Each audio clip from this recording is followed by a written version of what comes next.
Yo, it's Titus Makin, aka Butterfly Lee, and you checking out my boy David Duane. What's going on, everybody? Thank you for tuning back into On Air with your one and only rock star on the mic, your throwback millennial, your everything that, just narrator, curator, David Duane in the place to be. Right now, we've got our boy, your boy, my boy, Titus Makin. Now, if you guys don't know who Titus is, he's a part of the amazing show on ABC, The Rookie, and he's got some dope music that if you guys don't know, you need to check out. And he's joined with us. What's going on, Titus? What up, fam? What's poppin'? We had a nice little conversation that was like technically like the whole interview.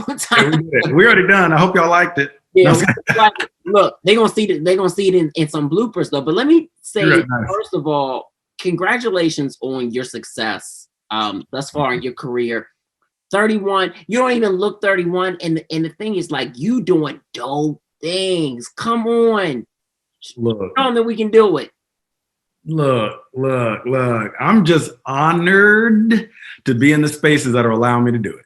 You see? Right. Yeah.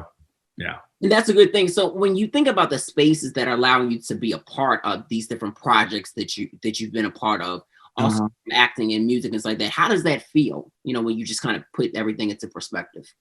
I mean, if we want to get deep, it feels like we've come a long way. There's a lot further to go. It feels nice. I mean, we were talking about it just a second ago, not with you, but with another castmate, and we were talking about, look at here, like, oh, I know what we're talking about. The fact that the billboard in Canada for the show, my friend sent me a picture of it, and there's just 3 black leads up there on one show, and there's only 2 Caucasian.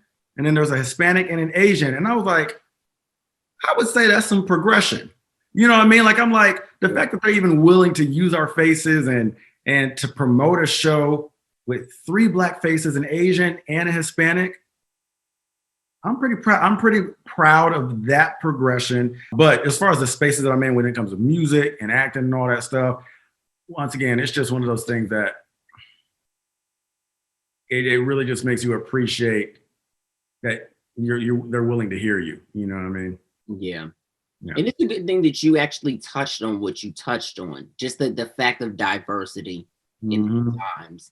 We're seeing a lot of crazy stuff going on, and even the show, this current season of The Rookie really touches on what we're experiencing as a culture, what happens, and stuff like that. And I know that you were so advocate for it. It was like, look, this needs to be a part of what's happening, or else I ain't gonna be into what's happening at all. Like, yeah, I mean, you definitely said it a lot more up front than I was said. I mean, I said the same thing, but I said it in, keep in mind, I was still approaching my boss. But no, yeah, that's exactly it. I approached him. I was like, can I just share my heart with you and where I'm at right now? And I was honestly very emotional in the moment. And I was like, look, I realize that this is a conversation that can get people in trouble, get people fired, or whatever. This is where I'm at, and I hope that you can understand and hear my heart based on where things are going on. I don't feel like it's a story I'm excited to tell if we're not addressing the reality. If we're not really going to touch on the fact that I am playing a young African-American gay police officer. I was like, we got a lot of points here that we've been glazing over.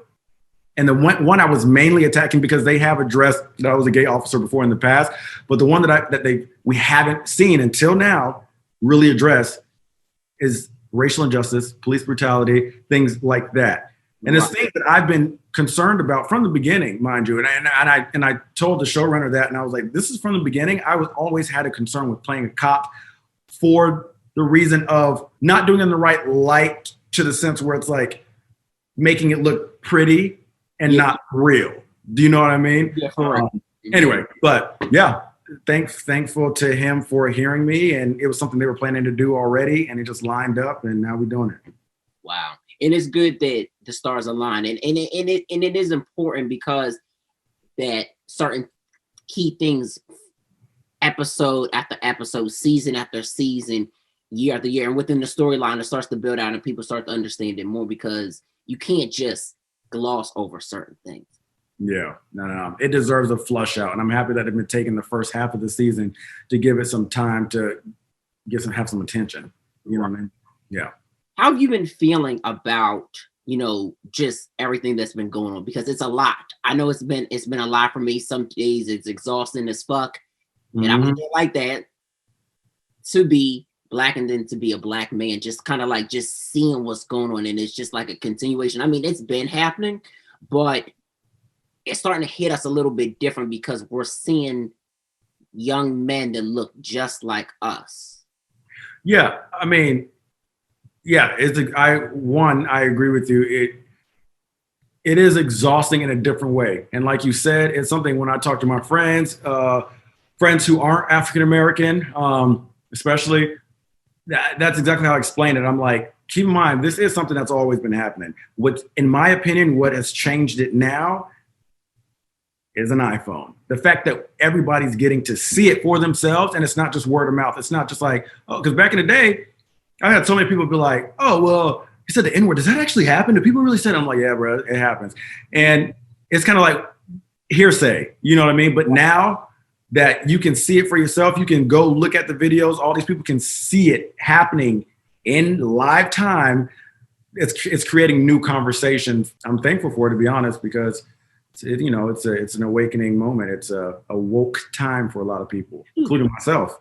It woke me up enough to say something to my showrunner, Yeah, it's definitely a woke time, and I think that people are starting to read the room. That's it. Honestly, that's yeah. I feel like that's all we're really asking. I'll speak for myself. I feel like that's all I'm really asking. Is like, I'm not asking you to live a certain way, because regardless, I know that we're never going to get to a place where everybody's thinking the same and everybody's perfectly just accepting of everyone. Yeah, it's not reality. But if we can just read the room and understand and respect the fact that people have different walks, people have different journeys, and don't deserve to be judged for any of that, and especially something that you can't change, like your skin color or like how you feel.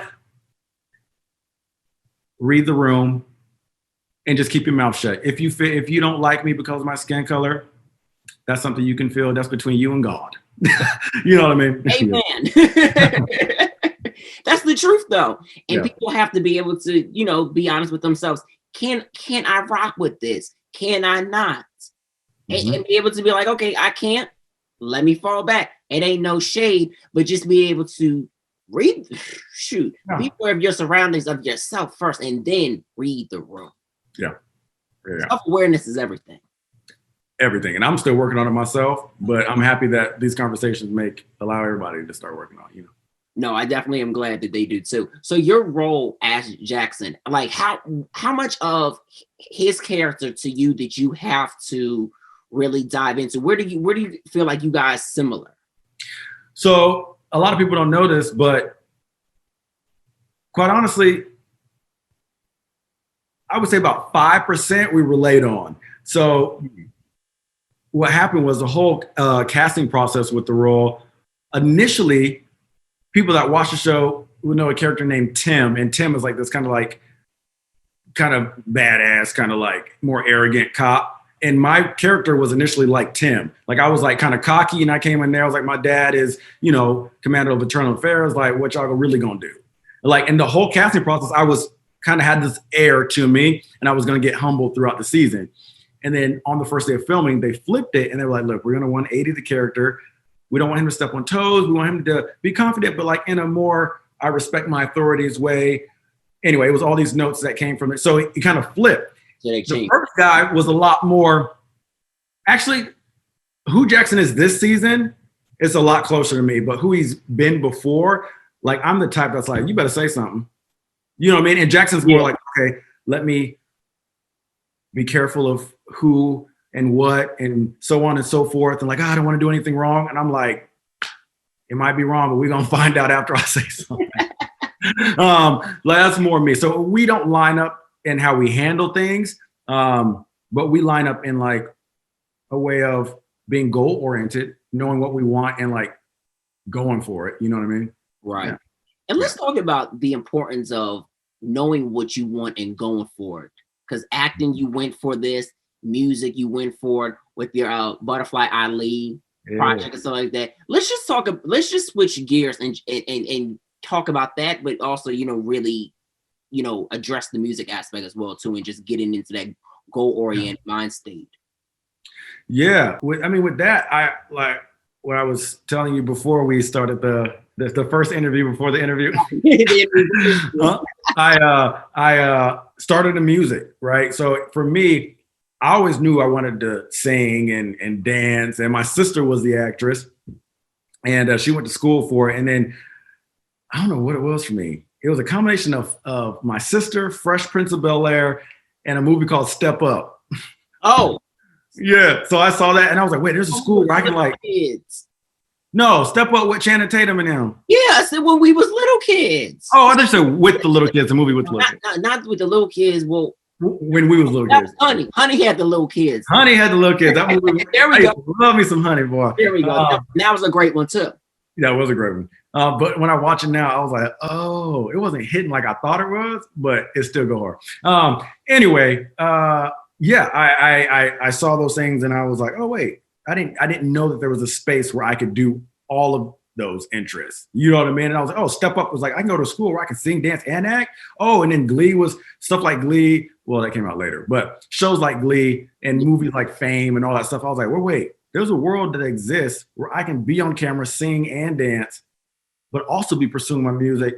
The world opened up to me. So I honestly just started swinging at all of them. I stuck with music. Music's never left, although acting technically took off first. Right. Singing's always been there. I've always been recording.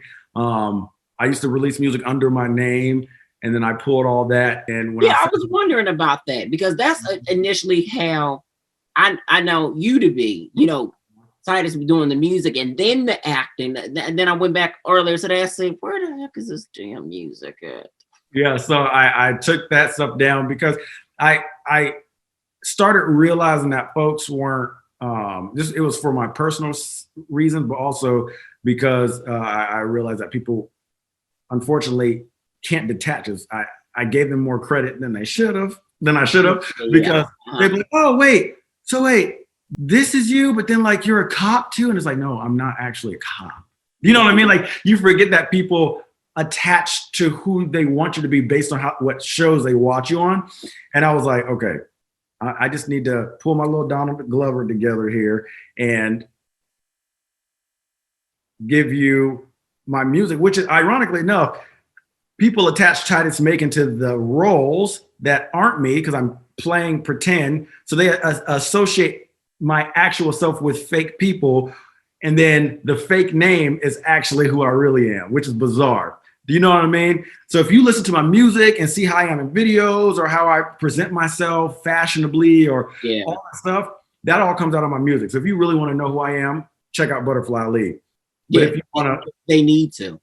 Oh, thank you. And if you want to see that is so dope because look, I had to get my little track list, and even with the videos pulled up right here, like even with the 5 minutes video, like what? Come on.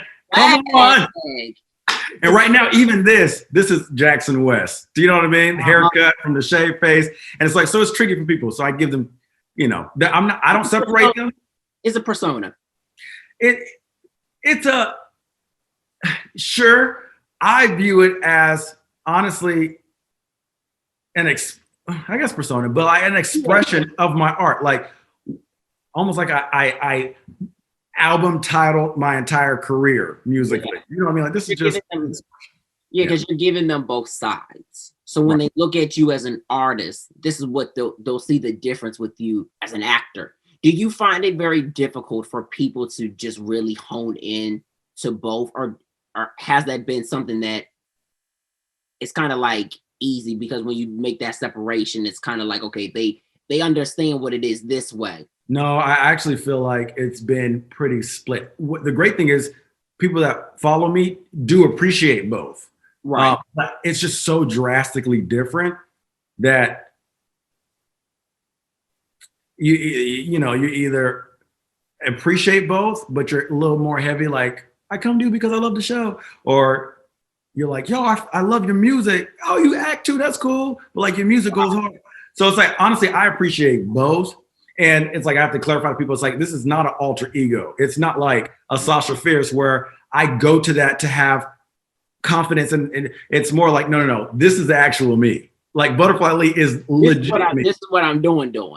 Right. Like if I would have come into the acting game different and done roles that were, right, my hair was grown out and not facial hair, and I was more eclectic, then I would have been, oh no, those roles really do reflect kind of who I am. But I came in more in a suited, booted way, Right. Yeah. And I wanted to ask you, because there's a lot of times where there are like Jacob Lattimore, like Lou James, like that. These are R&B singers. These are like, you do music as well too. You guys are singers. The problem is people would like to forget that they have music.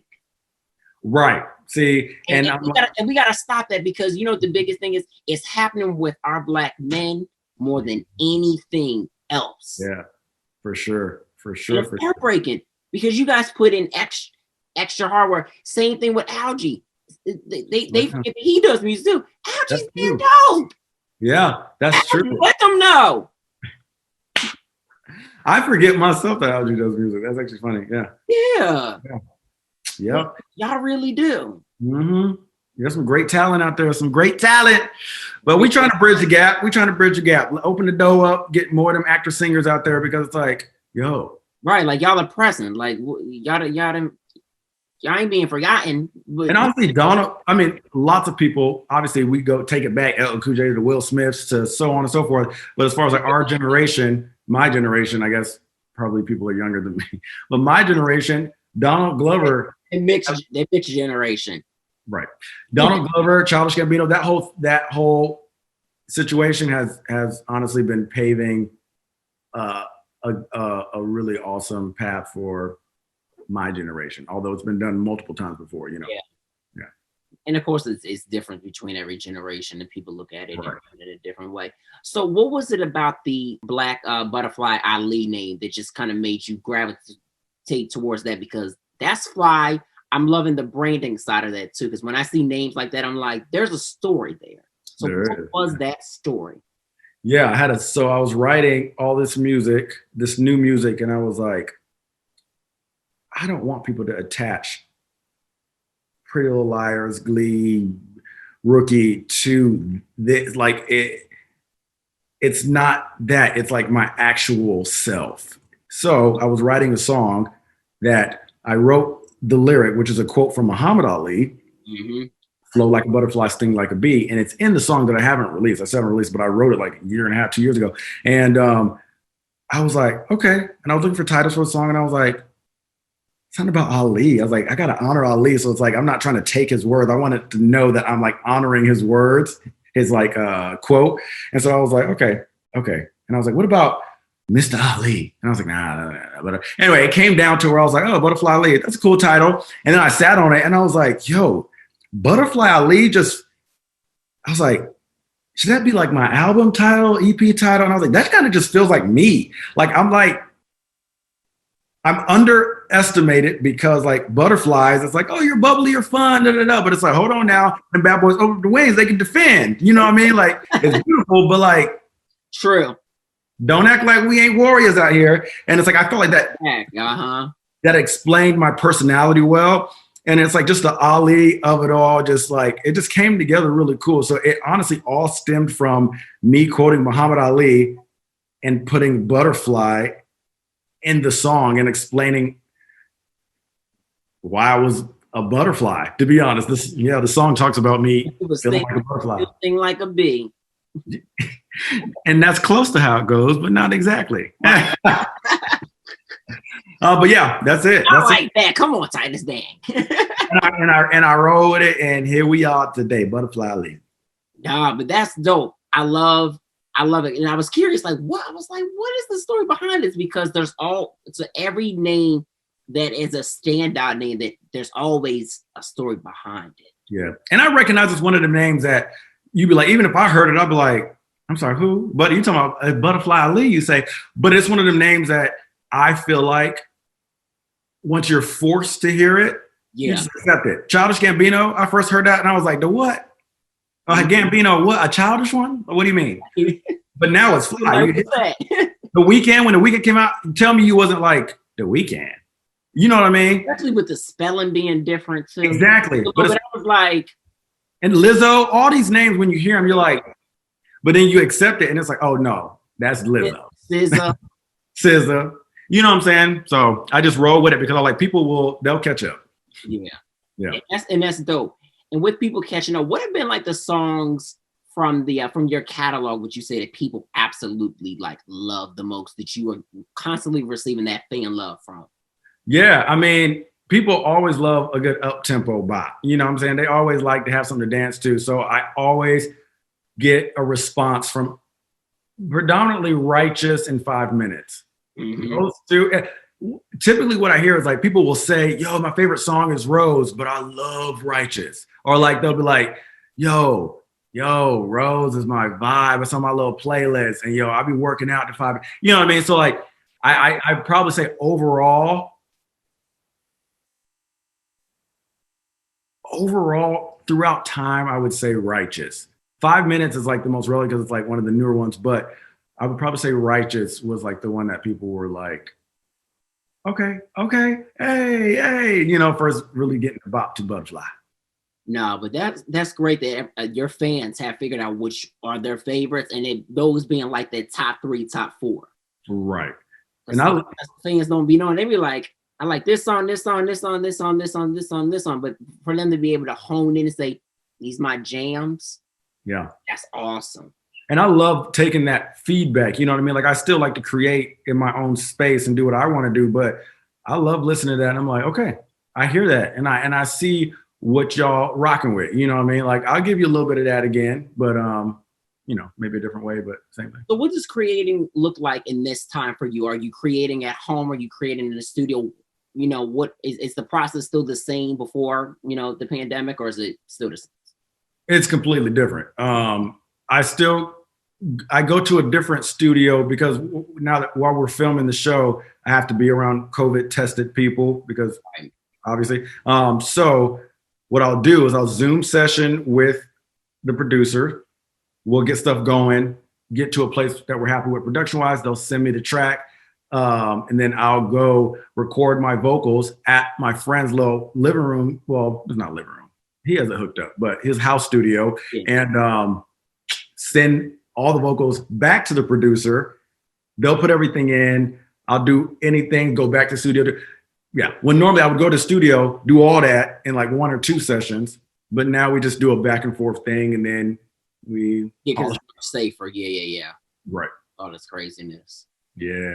And we talked about filming too, like how it you know, with all the COVID tests like that. Let's kind of tell our viewers like that, our fans as we will, about that process, like how critical that like being on set and filming and making sure like everybody is good, because they don't know that there's a lot that, you know, these productions are really taking time into that. Sometimes the schedule gets pushed back. Yeah. Like for some time, for weeks.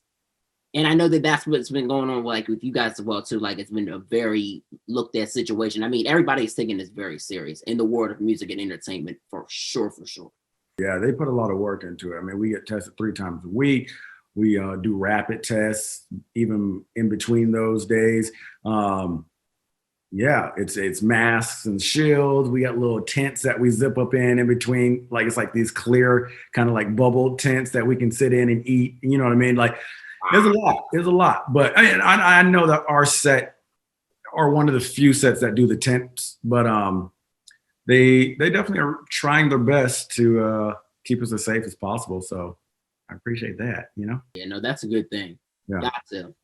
And and how much like with filming, like would you say like the anxiety with knowing all of this is going on, it's more like it's present versus not being present? Like I mean, obviously you're stepping out of the house, so then you know you got to get this bag and you know deliver this amazing show.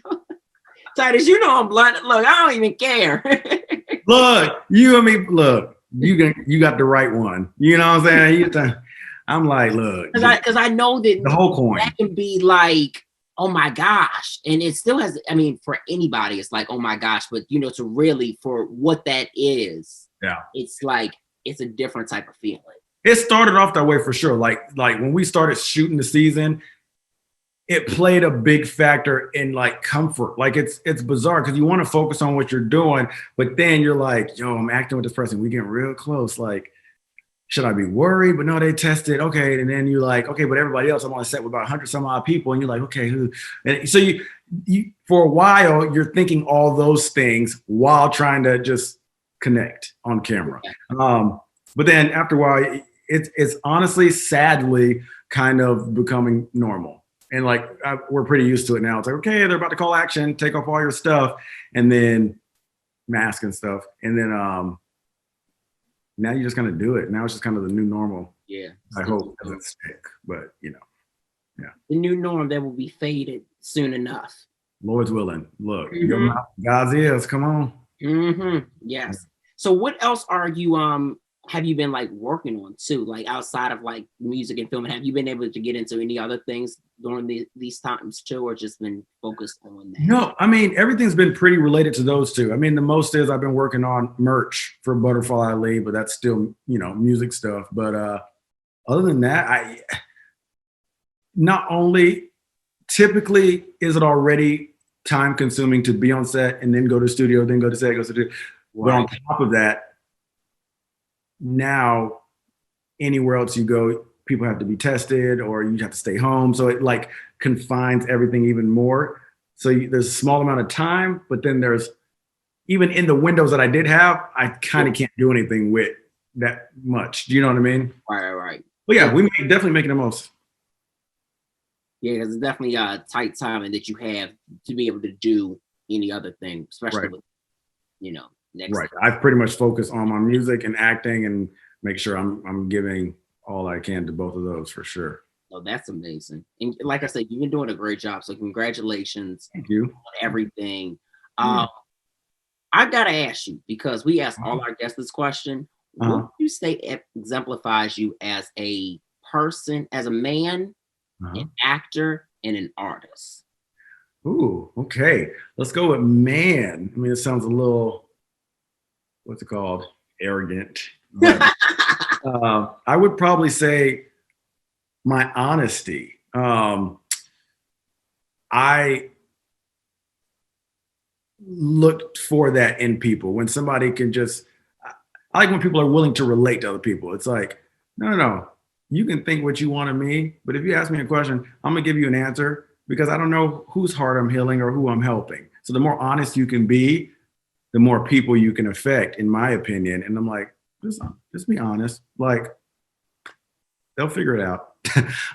So that, yeah. So for as a man, that, and then what were the other two? As an artist and then an actor as well. Yeah. So as a musician, ooh, this is actually tricky. This is good. I don't get stumped very often. That's good. I would say, I want to say the same thing. I'm trying to find a different answer for you. That's what. Well, you can say that. You want to say the same thing? I do, only because I feel like within my music, what I'm really trying to hone in on and honor is who I honestly am. So if I feel like being quirky, or if I feel like being with like someone would pray for him, if I feel like telling you where my heart is with something, like I don't like feeling bound to like trying to be cool, trying to be sexy, trying to be like whatever that is.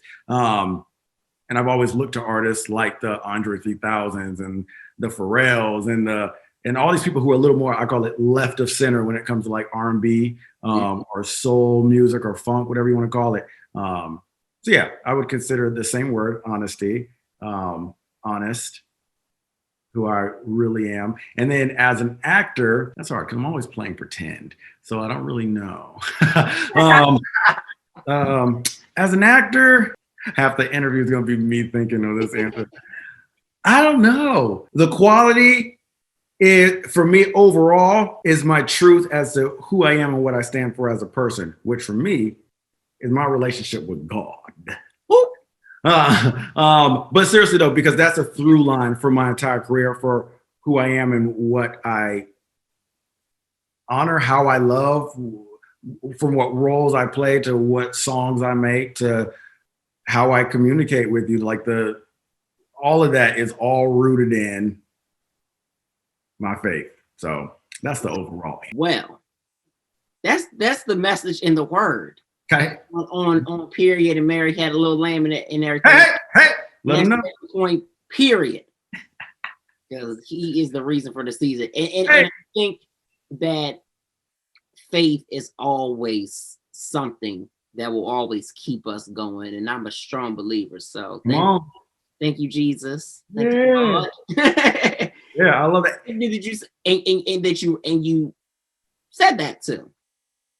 You said what? It's a good thing you said it, because it's all about credit where it's due. We got to give him all the glory. I mean, I physically can't credit anything else. Like, it's like I personally, and I understand that everybody has different beliefs, all these things, and you're entitled to feel, believe what you want. For me, I'm like, I know for a fact with my journey and my story, I ain't do it by myself. And sorry, but all credit due. Yeah. And you've had an amazing journey. It's been a good one. It's been a nice little uphill. It's a slow incline, you know. Hey, guess what? Slow incline is always room for more improvement. Even when you're always at the top. Look, that's true. They got work to do. We all have work to do, but it's good that we were able to have this conversation, because, like I said, I had followed you even prior to this interview, and I was like, I gotta get hold of Titus. I don't know how, so like that, because I don't think I even seen any info on your Instagram. But I was like, he's so dope. He's doing good things in the acting space. He's doing great things in the music space, and your story is what people need to tap into. And they need to, check out the music from the, and they need to just get into this acting, all the acting projects that you've got going on. Do you have any other projects that are coming up as any music or acting? I know you mentioned the merch, but is there anything else coming out this year? Yeah, so music-wise, acting, obviously more episodes of The Rookie. We got the whole season to go. I think only episode 4, up to 4 has aired so far. And then music side, yes. Releasing a single next month, by the end of next month, or early March, one of those. And then the EP comes right after that, about a month or so after that, releasing the EP that the single will be from. So tell us about the single and the EP. Give us a little something. Yeah. So I mean, this is the first EP I'll be releasing as Butterfly Ali. So it'll be all that. I mean, Pray Form is also from that EP. Okay. So you get an organic, real who Titus Butterfly Ali is, and it's gonna be fun. It'll take you all over the place. I used the EP as my diary of sorts, where it's like, all right, let me tell you how I feel about each of these topics. Each song attacks a different topic. This is how I feel. Like Pray For Him, you saw a little bit more how I felt about when it comes to police brutality or racial injustice. It was kind of my speech on that, like how I felt about that, where I was with that. There's another song that honestly is about politics that it'll be interesting for you to listen through it to see what I'm really saying. And then there's another one that's just a bop that's about the struggle of life. Like anything that I've been feeling this season of life, I put into each song and kind of like masked it for people to like kind of apply how they feel as well, apply it to their own lives. But, thank you. Yeah. You say that's like around like March. I would say the EP is probably closer to about April world, but the single is late February, early March. Let it be April so it can be close to my birthday. Hey, that's what we aiming for. What's your birthday? 27th. Honestly, that's not a bad time zone. So you might be right around your birthday. You see? right in the little middle of the spring. Shoot. You pass all the Valentine's Day music, and they don't have no leprechaun music. Well, there ain't no Valentine's Day music. I feel like love songs are, True. Well, Titus, let everybody know where they can follow you, like as far as like social media is concerned, where they can stream the music as well too. Because like I said, they gotta tap in and let them know, where they can catch The Rookie as well. Absolutely. Instagram, Twitter @Titus Makin, Spotify, Apple Music, all the streaming platforms, Butterfly Ali. And then what's it called? The Rookie Hulu, if you miss it, if you're not watching it on actual live TV, you can watch it on Hulu the next day. All the episodes are there. And if you don't have that, I'm pretty sure you can watch it on ABC Go.